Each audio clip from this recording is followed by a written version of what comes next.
On ball's first touch, the crowd erupts here. There's the lob to Ingram, and that's what Lonzo Ball does.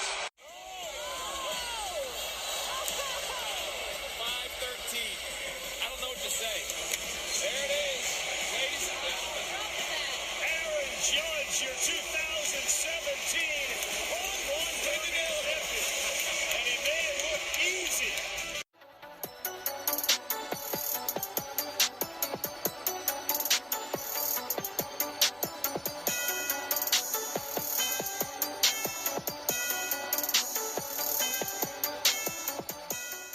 It is that time of the week again. Welcome to Dispute Sports. Thanks for tuning in, everybody. I'm your host, Kyle Neumann, joined by my good friend and co-host, Rhett Hensley. Today, we will discuss the NBA Summer League and free agency, plus a new hot take segment. 3 different topics, 5 minutes each. We're talking Wimbledon, the newest NHL team, the Las Vegas Golden Knights, and the MLB Home Run Derby and All-Star Game that concluded last night. Good morning, sir. How are you doing this morning? I'm doing great. It's a lovely morning. It's not raining today, Kyle, and I love it. It seems to be How a about rare your morning thing. going? Seems to I be know a rare it's thing always this time of raining year. here. Yeah, well, and that's good that you have a nice day. You sound nice and chippy this morning. That's always good. Oh yeah, for sure. But how are you doing, Kyle? Yeah, I'm doing very, very good, Rhett, and Good. it is a nice day here as well. I'm excited to get into the podcast because we have a lot to talk about in sports. It's a loaded show, so what do you say we get right to it? Oh yeah, for sure. Let's get into it. All right, well, let's talk NBA Summer League action here to kick it off. And there have been some very good games.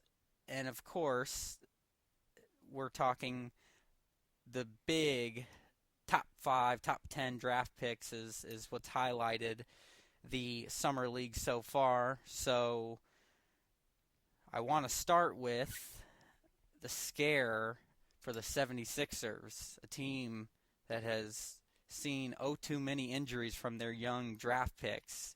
And then Markelle Fultz is the latest, the number 1 pick. They shut him down for the rest of the Summer League with an ankle injury. This happened last week. And boy, I don't know if you saw it, Rhett, but it was one of those plays that looked, I think, worse than it was. And the good news is that the x-rays were negative, and he is expected to return to normal basketball activities within the next couple of weeks. And, of course, the Las Vegas Summer League runs through July 17th. So there's only less than a week of that left anyways. So I wanted to ask you, how big of a deal is this, the injury to Markelle Fultz? Should the 76ers be extremely worried? No. I think that it was just mainly an accident on the court, and good thing that his X-rays came back negative, and I think that he'll be able to get back out there on the court coming this year and kick some butt. I think that he'll be fine. The team will be fine, and it'll be good for him to sit out the rest and rest that ankle. Yeah, and I agree with you. I don't make too much of a big deal of this. However, it could have been a lot worse. If this would have been an ACL tear or something like that, then we're talking about something more serious. But it seems as if everything is going to be okay with him, which is good because he played really well going into the summer league, and then with this injury, it was unfortunate because he played 2 games and he averaged 20 points a game and 3.5 rebounds, 3 assists, so some pretty decent numbers for the young stud. Oh yeah, for sure. And I think that he'll continue that. Like I think we've talked before, the Celtics just keep getting people that like to get injured. Yes, So, they do. is it we'll see if it's the curse of the 76ers if it does continue to happen. I know. But I don't see it happening. I think the cat will be fine. I think he'll Well, be good. I hope so for his sake and the organization's. Let's move on to the second pick, Lonzo Ball, who did not ball out in his first game in the summer league, He did but not. he did pick it up in the second game, and then he gets injured. So he, being Ball, did not play in their latest summer league game on Monday because he had himself a groin injury and he's going to be reevaluated today. And it's also being confirmed that it's not anything serious, that Magic Johnson's not taking any chances with him and is going to sit him. What do you think, Rhett Hensley? What do you think? I guess first part of his poor 3 for 15 shooting performance in his first game, and then in his second game posting a triple double. I think that it was mainly just, maybe the jitters of going into summer league for the first game could be the reason behind that. I think he shot 2 for 15 or something like that, which is not good. But he did have a good bounce back game that next game with a triple double. Yeah, I will say this is kind of my prediction of Lonzo Ball, and I know it's early, it's just a summer league. I I think that he will be an incredible passer, and you saw flashes already of it. I mean, just in that, even in that first game, his first pass, the crowd's going crazy. This is what amazes me, Rhett. These fans are cheering like this is the NBA Finals. I've never seen anything like it. For a summer league game, the arena's sold out. They're going crazy. This guy clearly coming to the glamorous LA has all of the fan support, and they're eager to have that next Kobe Bryant, that next Magic Johnson, and they think that it can be this guy. However, I don't. I don't see it with him from a shooting standpoint. I don't think he has enough talent from that aspect of the game. I think he has it with the passing. He is a special passer, and you see that. But his shot is too awkward. I think it's too hit or miss. Unlike Steph Curry, who has an awkward shot as well, he also had the numbers coming into the league supporting the fact that he's going to be a baller, and Lonzo Ball does not, shooting wise. And college is a completely different game, and I think he's seeing that coming into the NBA. I don't think he will be that star for them with shooting aspect, but I think he will be pretty good, and I think the key for him, and he can have a long career, is with his passing, and that's what I'm seeing. I don't know if you agree with me or not, Rhett, but that's my take on Lonzo Ball. Yeah, Kyle. I think that he's going to be an amazing passer, and I think that the scoring part of it's going to come. It's just going to take some time going into the NBA. I think that we've seen a lot of players that struggled shooting, and then Paul George, for example, um, when he was a rookie, he had problems, knocking down buckets and stuff like that. And I think that we'll probably see something similar with Alonzo Ball. But also, I do think that he is ready to come into the league and help lead those Lakers. Well, it will be interesting to see for sure. Not too far, not too far. He is a rookie, but I think that he will make an impact just by stepping out on that court. Yeah, and I know the Lakers are sure hoping so. But aside from him, another Laker who got injured as well, Brandon Ingram, played in one game, averaged had 32 points. Played 32 minutes, had 26 points, and then he was shut down just for precautions as well. You make anything of that? No, I think that Magic Johnson's just being safe with the team. I think that summer league, even when we would watch the Pacers for summer league, Miles Turner would sit. I just think it's just something that does happen in the summer league. They're not expected to play all the games. Yeah, I agree with that as well. Brian Forbes, the second-year man that plays for the Spurs, leading all players in the summer league with 29.3 points per game. He's balling out. The former Michigan State Spartan, looking good. Rhett Hensley. Oh yeah, for sure. For sure. And one player that, Kyle, that you might have heard about is Thomas Bryant. He had a pretty solid summer league game from what I was looking at earlier. Indiana Hoosier, Might have repping heard for of the him. state. Is that just is that a rhetorical question there or statement, Yeah, Rhett? yeah, for sure. The For disrespect. sure. Of course, I've heard of him and Mr. Troy Williams, who's fourth right now with 25.7 points per game in the summer league for the Houston Rockets, balling out. The Hoosiers, Yes, sir. looking good. Balling up, repping for the Hoosiers for sure. Yeah, But and some other notable picks. The Celtics top 5 pick, Jason Tatum, in 3 games is averaging 18 points per game and 8 rebounds. He's looking really good. Josh Jackson, the Suns pick, in 3 games, almost 18 points per game and 8 the man rebounds attacks. himself. They are impressive players, and they will make an immediate impact. And this is what I'm saying. This is where I will disagree with LeVar Ball and some of the others that say, put it down already. Lonzo Ball, Rookie of the Year. I don't think so.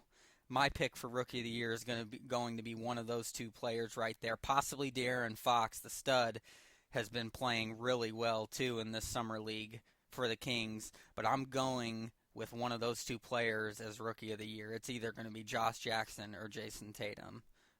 Unbelievable Hey, Kyle, players. I like that. I like that. I could probably run with one of those, and I'd even say Jason Tatum. Um, I think that we're going to see big things from really both of them. And, that's not taken away from Alonzo Ball either.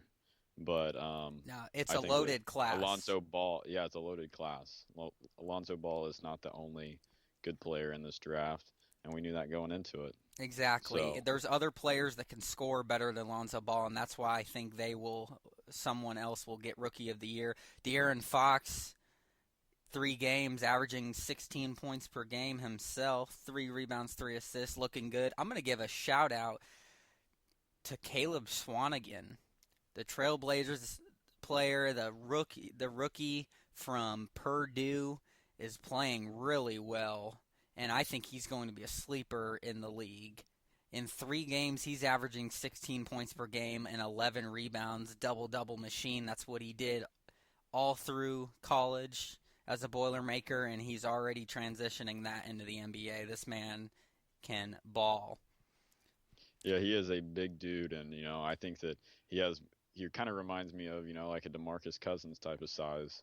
But, I think that he will be pretty good moving forward into the league. Might take a year, but I think that, he will be ready. Yes, I agree. All right, Rhett, let's have that conclude our summer league talk, and now let's go to the latest NBA free agency deals that have occurred. It's slowed down a bit since the first week, but there still have been some that have happened, and let's start with our Pacers.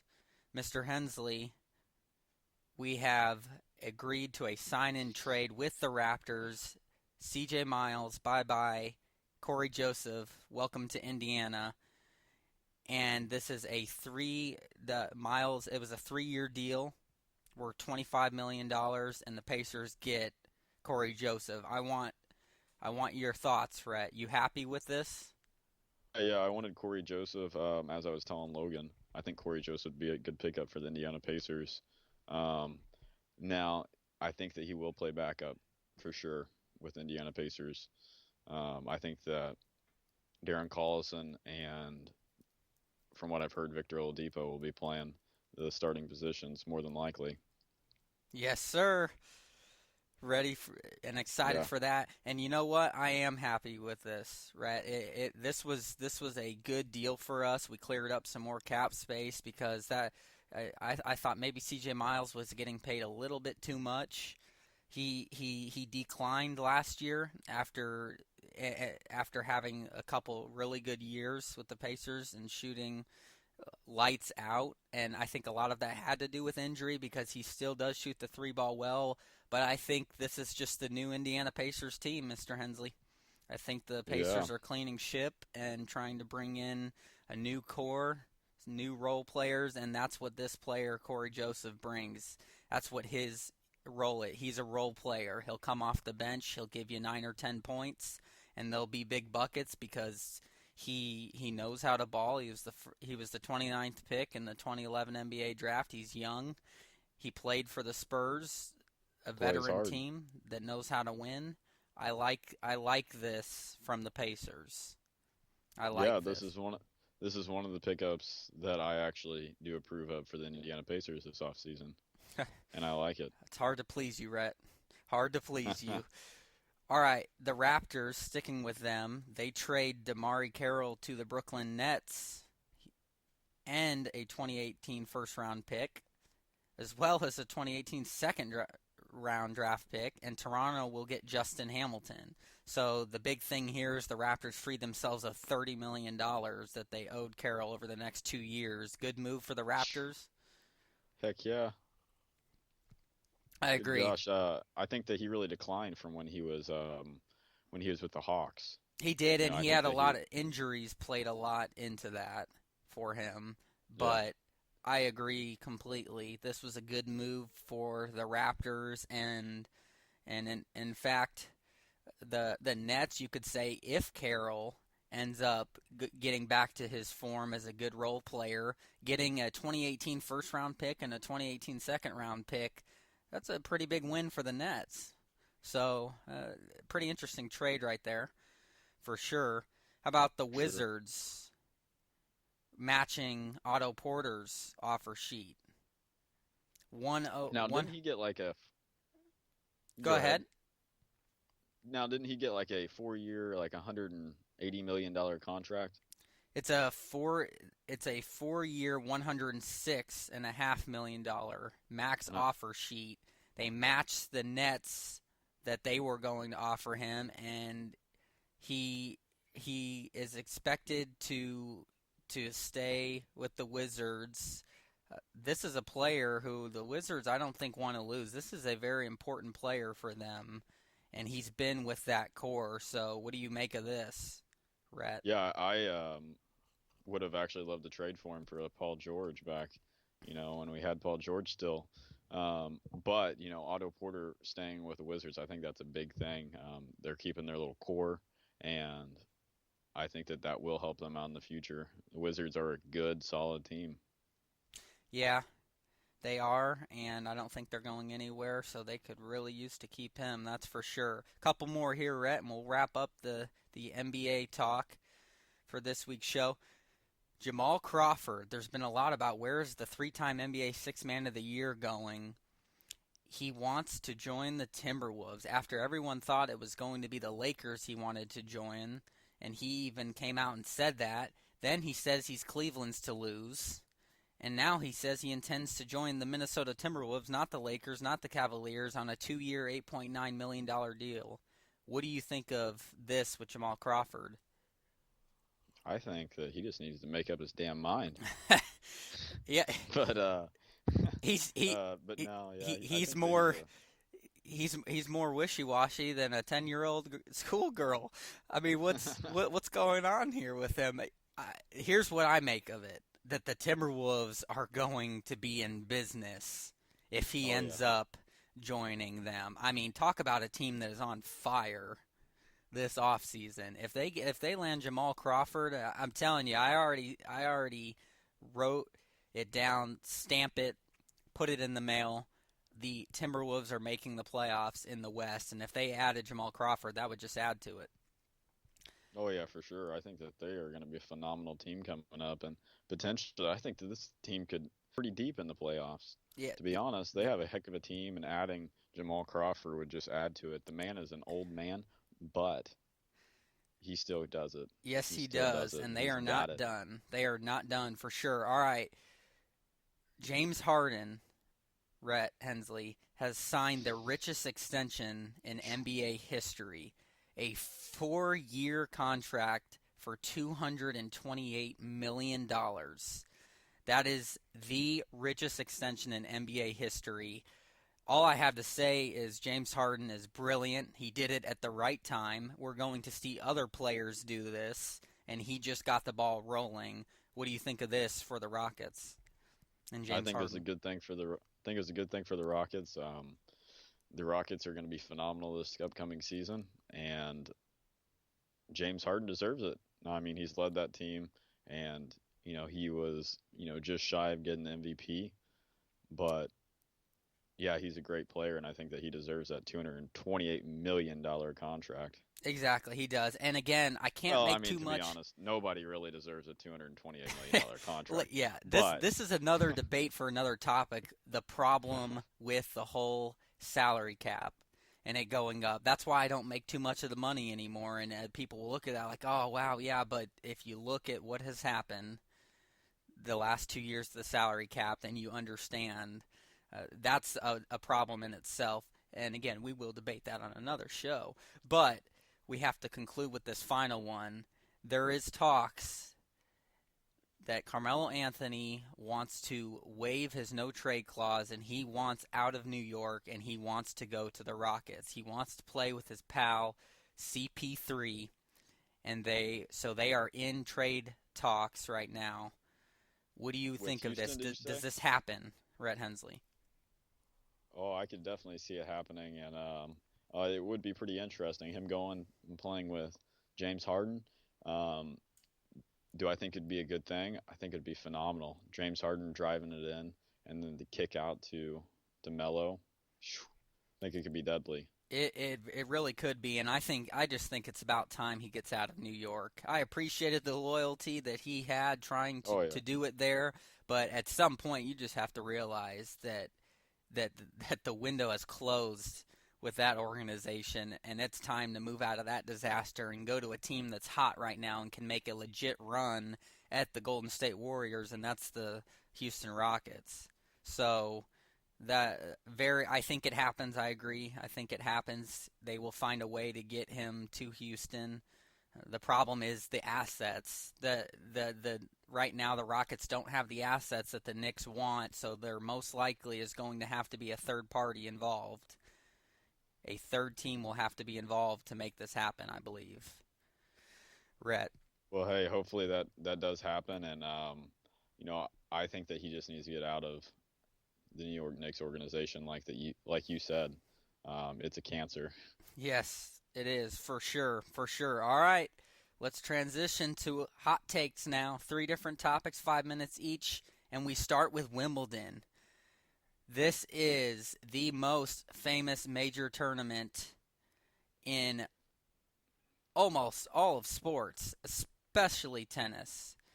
The championships at Wimbledon, England club, and all of the big names are in it, Rhett, in the quarterfinals. 2 of them live right now. That's Andy Murray, the world number 1, and Great Britain's own, trying to win it there for a second time, taking on Sam Querrey. And I'll tell you what, this is a juicy match. 6-3 in the first set, Murray won. Then lost the second set 6-4, and the third set is 5-3 Murray right now. So he has himself a dogfight. Will he move on to the semifinals? I expect so. The American Querrey looking good, though.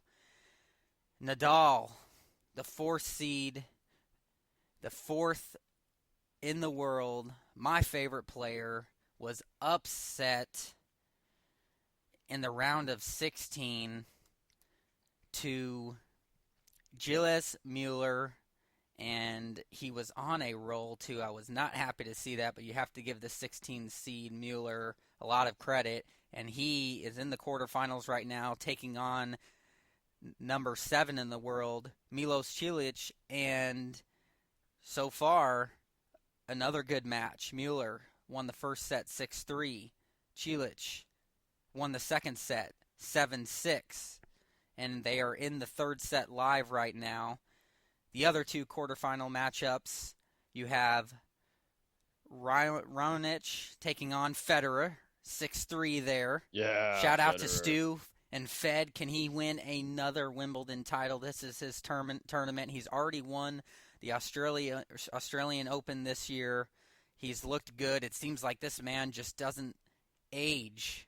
Still playing great tennis. And then you have in the other quarterfinal match, Thomas Berdych taking on Novak Djokovic, the world number 2. 3 of the big 4 still alive. So I ask you, Mr. Hensley, who will take the Wimbledon crown? Kyle, so this is gonna bring me back to a time when me and you would go down to the lake. I'd sit down at the lake, it'd be morning, you'd be up in there drinking your 2 cups of coffee and you having some breakfast, and we're sitting down. I wake up finally. We're watching some Wimbledon. Classic. And what reminds me of Wimbledon is Roger Federer. And watching him, he's a phenomenal player, and I do hope that he's going to take the cake on this one. And it just brings back phenomenal memories, Kyle. Yes, it does. Many Wimbledon matches have I watched on the old houseboat at Lake Cumberland, and it's hard to go against Roger Federer. I think the dark horse here is Marin Cilic. He's playing great tennis, the 7 seed, but it's hard to go against the top 3 in the world. That's Murray, Federer, and Djokovic. They are just so solid. In fact, Rhett, there has been something incredible, a statistic that it blows my mind. I believe it in the last 9 seasons, one of those big 4, Murray, Djokovic, Federer, and Nadal, have won every major the last 9 years. One of those 4. And there's 4, and just like in golf, there's 4 majors in tennis, and one of those big 4 have won every major in the last 9 years. To be honest, I think every time I've watched the Wimbledon, Andy Murray or Roger Federer has won.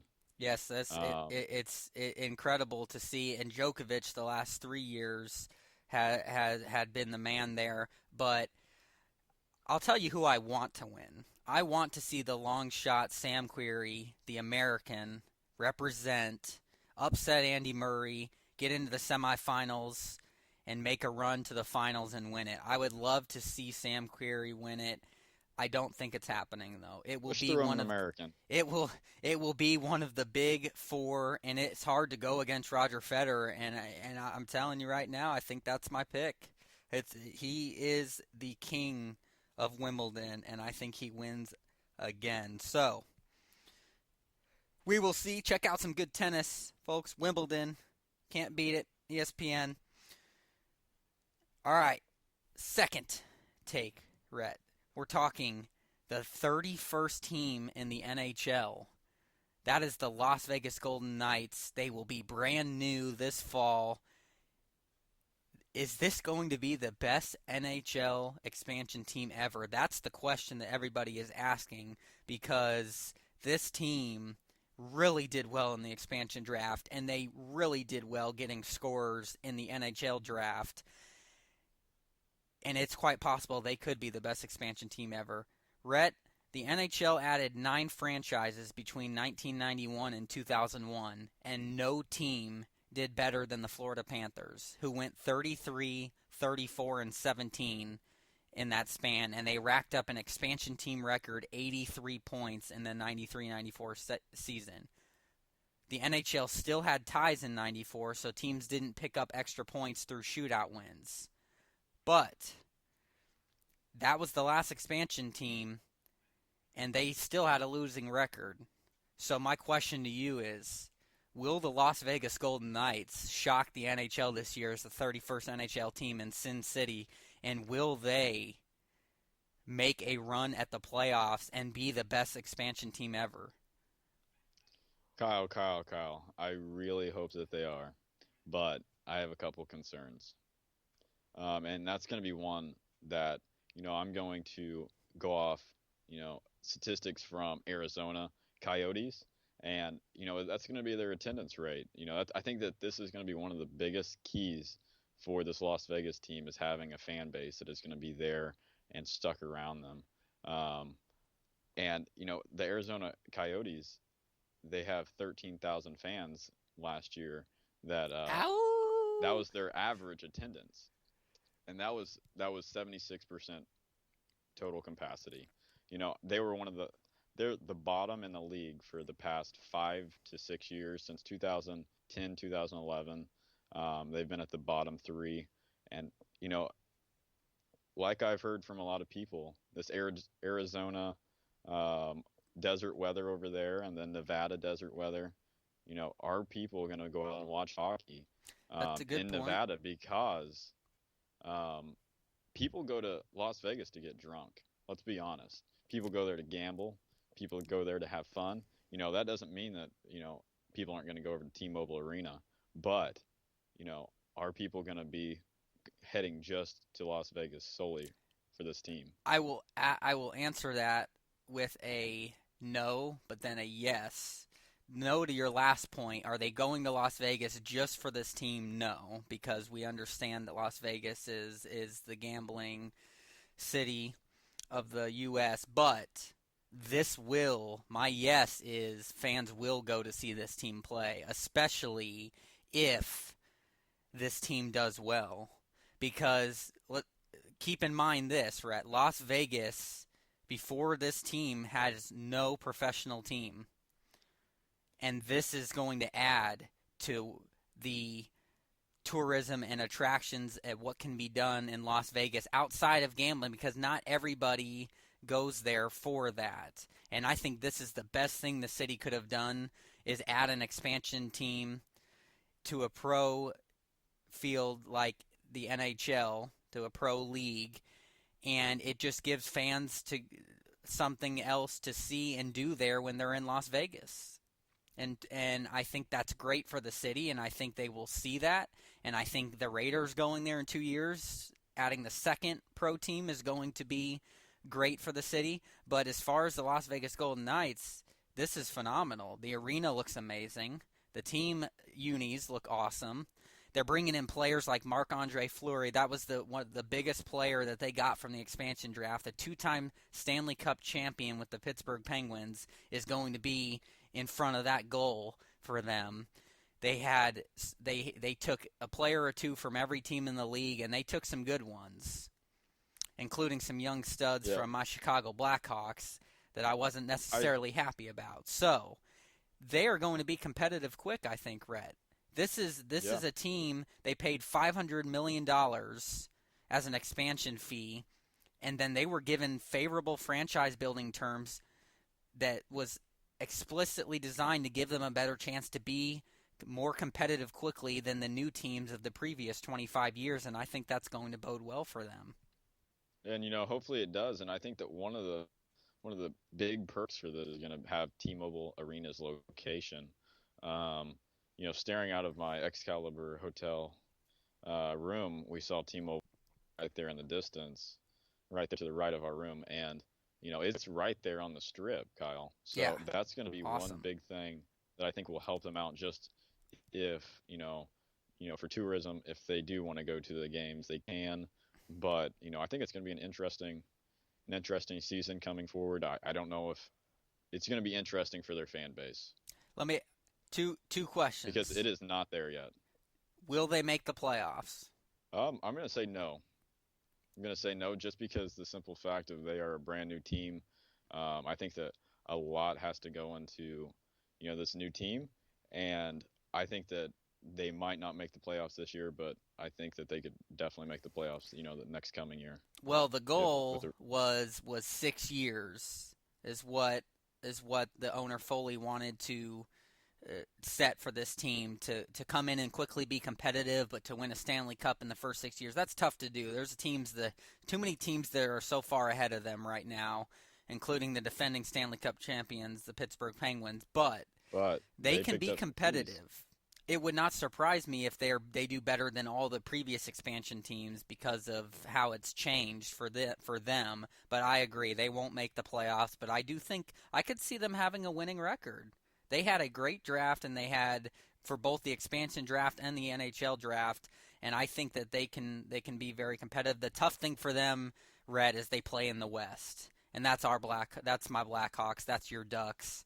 That's a tough conference to play in. Yeah. So it will be interesting to see for sure. My last question. If you go to Vegas again, which I'm sure you will someday, will you catch a Las Vegas Golden Knights hockey game? It's gonna be. It would have to be for the right price. And then I'd probably go. That T-Mobile Arena is beautiful. If you stand out in front of it, um, it is awesome. It reminds me of the Vikings. It's beautiful, all glass, and that's how their front is. So, I could definitely see myself. I love going to new arenas, and I could definitely see myself going to this one for the right price. What about you, Kyle? Agreed. Do you expect yourself to go to the Golden Knights? And we're not talking about like Mike.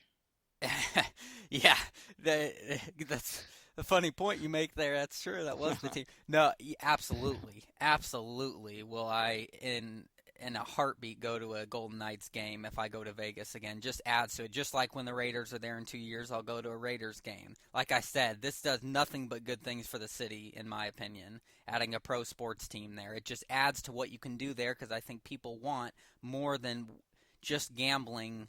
That is pretty much the highlight of the city, and I think this adds to that, and I think that's great. All right, Kyle, one last thing, because this is actually just popped in my head. Will we see a influx of drunken fans at this arena? I don't think so. I don't think. You don't think so? Everybody getting drunk and then going over and watching the. I don't the think hockey so. game. They don't I even think that. remember it. I think that maybe Las Vegas, that the league and the team and the stadium will have certain policies put in place maybe to account for that. So I don't think so, but it will be interesting to see for sure. Sure. For sure. Okay, the final hot take. MLB, we've reached the halfway point of the season. I don't even want to talk about my Chicago Cubs, so we will not discuss them and the prediction I had for them. That'll be for a different topic on a different show because I'm sure you'll be ready to rip into me on that. Let's talk home run derby. That was Aaron Judge who smashed his way to victory over Miguel Sano, the two-seeded Judge. All I have to say about this, Rhett, is that not only did he run away with it, he put on a show. I don't know if I've ever seen a rookie that has brought so much fan stardom as Aaron Judge in any pro sport. They're comparing him already to Michael Jordan, to LeBron James, to the greats of all sports. And he is unique. This man is built like a brick house. 6'7", 290 pounds. Baseball's biggest player ever. And He's he could brick.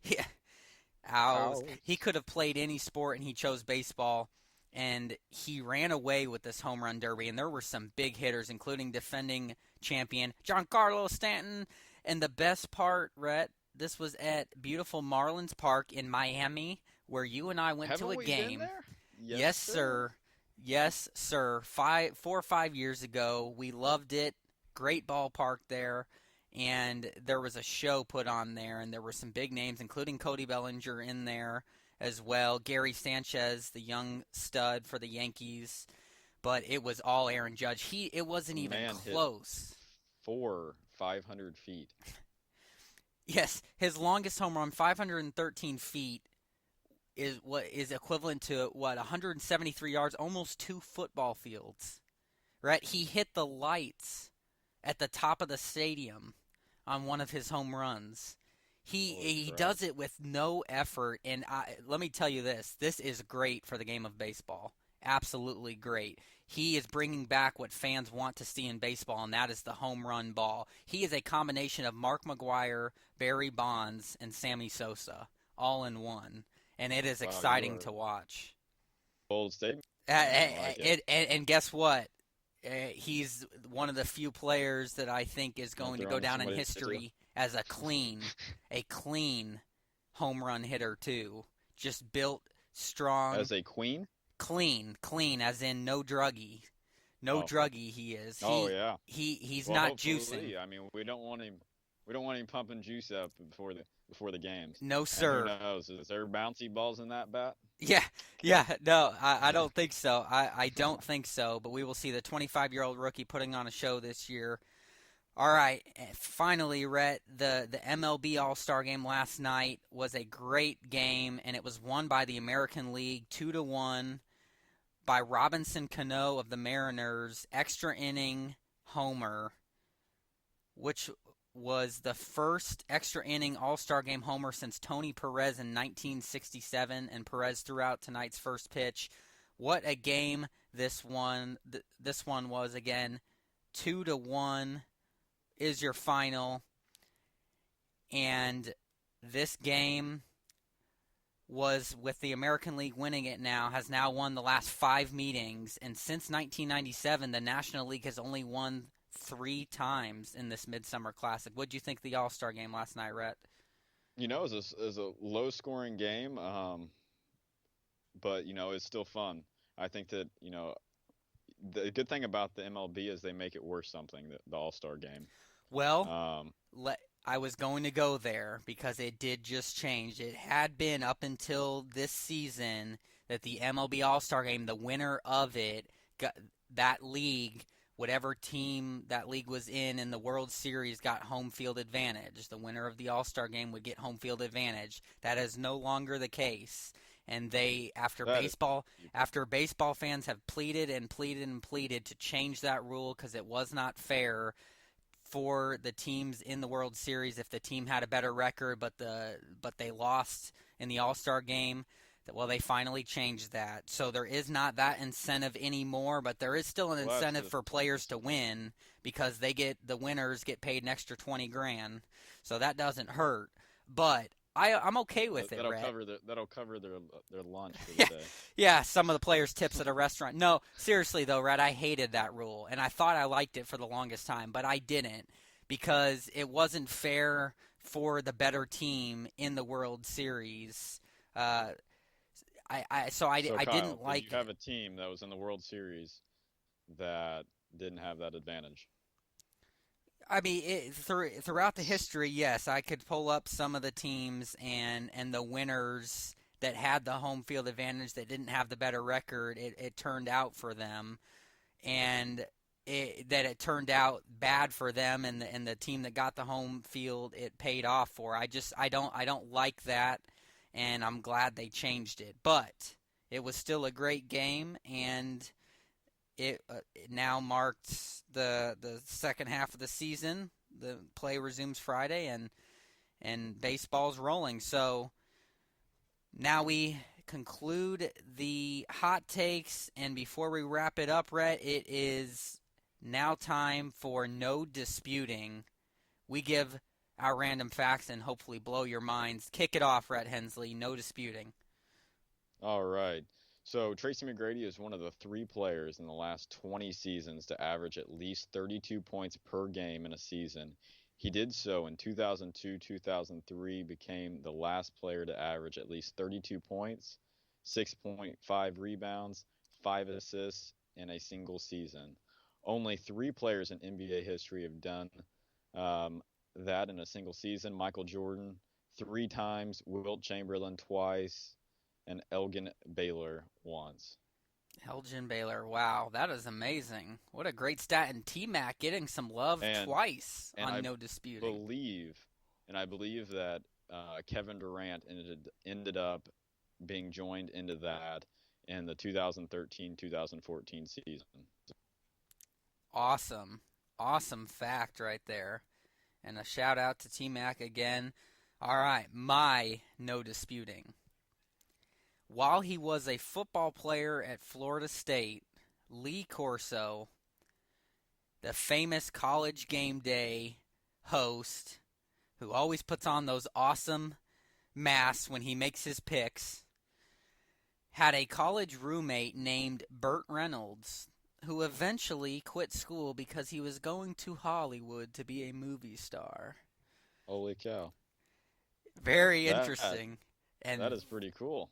Yes, it is. Burt Reynolds. And that was No Disputing. And that does it for today's show. Thanks for listening, everybody. Don't forget, you can now subscribe to our podcast on iTunes and have every episode available to you as soon as they are posted each week, right on your smartphone or tablet. You can also catch all of our podcasts on our website, DisputeSports.com. Follow us on Twitter at DisputeSports1, at Kyle M. Neumann, at Rhett Hensley, and like and follow our Facebook page at Dispute Sports. Until next week, remember, Dispute Sports, anything sports, anytime, anywhere. Have a great day. Have a great one.